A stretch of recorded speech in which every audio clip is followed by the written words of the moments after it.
going to be walking us through DNA for People. Another powerful woman, a founding member of Mastermind Seminars. She's been here for the last 5 years, building this and building this and building this. And while today we have a very powerful group, maybe not a large group, but a very powerful group, she's built this. Among other things that you don't even see out there right now coming up. She's a volunteer for Life Masteries Institute. She assists individuals and companies in achieving their life visions. She's raised 7 children, 4 who have their own businesses. She's a grandmother. She's an elementary professional with experience in finance management and ownership. She's in the process of writing a book of her experiences from a mother's point of view and applying it to business. She's somebody to work with. Rosanna?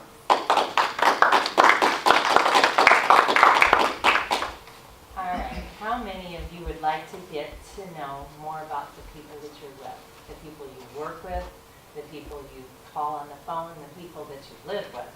How many of you would like to do a little bit more about that? How would you like to make it easy to figure that out? So that little card that you have in front of you that you ask the question, these shapes, the cube, the pyramid, the wavy line, and the ball, those shapes can make it easy for you. It can make it easy for you as far as, they're like, what are you asking? It kind of opens up for questions. It also helps them to be curious. At least some of them will. Some will say, I don't want to do that test. And you'll find a little bit more about them because they don't want to do the test. In the shapes, what I would say is which one of you, how many of you would choose the cube as the first shape? Okay, we got 1. How many of you would choose the pyramid as the first shape? 2. How many would choose the wavy line? No.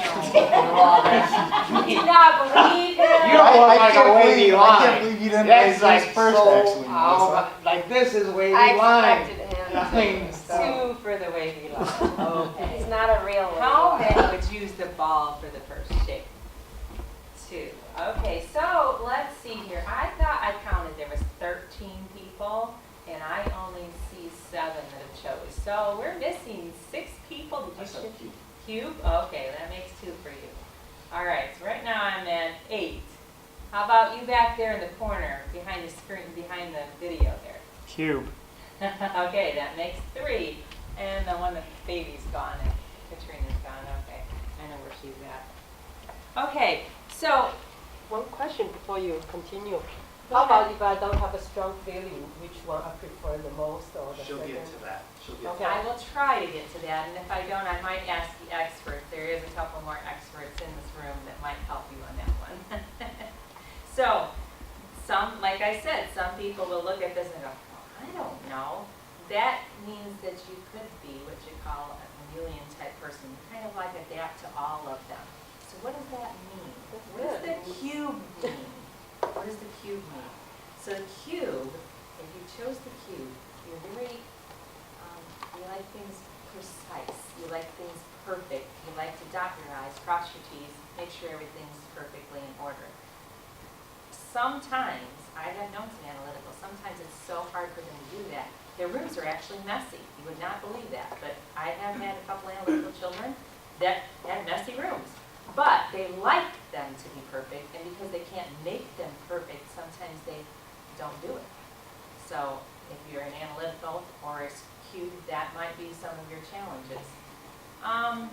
If you chose the pyramid, you're very driven.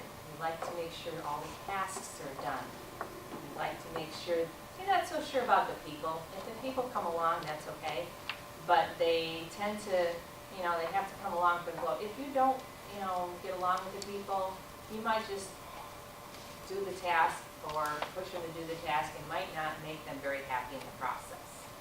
Sometimes people who are driven, we won't name any people that think they're squiggly lines, will just make sure that you know that you're getting driven over, run over. You get out of the way, make sure it's, make sure that you got your, get your work done. Don't worry about everybody being happy in the process.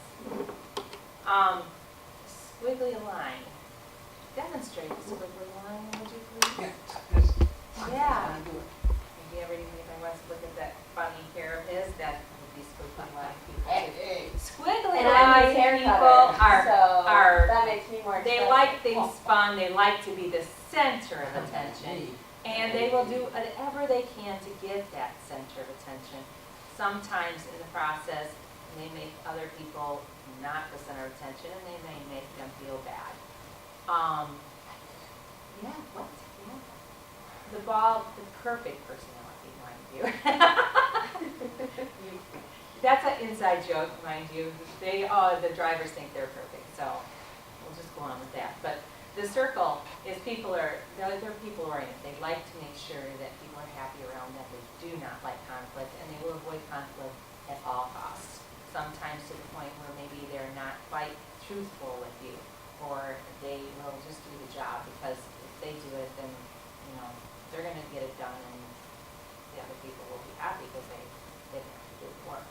So someone who shows a circle, they tend to not like to deal with drivers very much. And if you look at the cube and the pyramid, the top, out of control, out of order, matches the cube. Out of control matches the pyramid. Those are more task-oriented people. The ones on the bottom, the conflict with other and the boring and not fun, are more people type persons. They like to deal with people. They will have fun with people. They will, have relationships with people. The task-oriented people will make sure the job's done. People are okay, but I know they have to do the task. But if we can avoid people at all costs, they might do that. If you have a trouble trying to figure out which one you are, I'm going to ask the expert to help with that one a little bit. Yeah, the expressive who wants attention. Go ahead. So often the chameleon personality, they have a hard time choosing, so if you had a hard time choosing which shape or which of the four, or you just thought it was a stupid test, you're like, it's a stupid test. That's the chameleon. So one of their greatest strengths is their flexibility. One of their greatest weaknesses is their flexibility. So they kind of adapt to whatever environment they're in. So if they're in with analytics, they'll adapt to that. And if they're in drivers or expressives, and so they're the amiable is a natural chameleon. But if you have a hard time doing it, choosing which one, you'd probably be a chameleon personality. Let's just say you're on the phone and you're a little uncomfortable about asking somebody their shapes. Maybe it's not something you're comfortable with. How would you figure out their personalities on the phone? How do you think you might figure it out? Any idea? Their tone of The voice. tone, yes, the tone of voice. Okay, tone of voice, how quickly they respond. If you call somebody on the phone and say, okay, let's get down with it. Which personality do you think they might choose? Which shape do you think they might choose? Pyramid. Right. What if they say, do you have anything new and exciting to do? Wavy line, there you go. How about maybe you've asked them their biggest challenge, and their biggest challenge is talking with people that are a little bit uncomfortable. What do you think they might be? Amiable.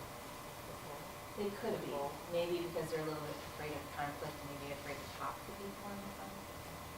So, if someone answers you very quickly, they're probably more driven, and they'll probably fall in the area of the expressive and the analytic, or the expressive and the driver, which is the out of control and the boring, not fun. They'll fall in that area because they're very quick about responding.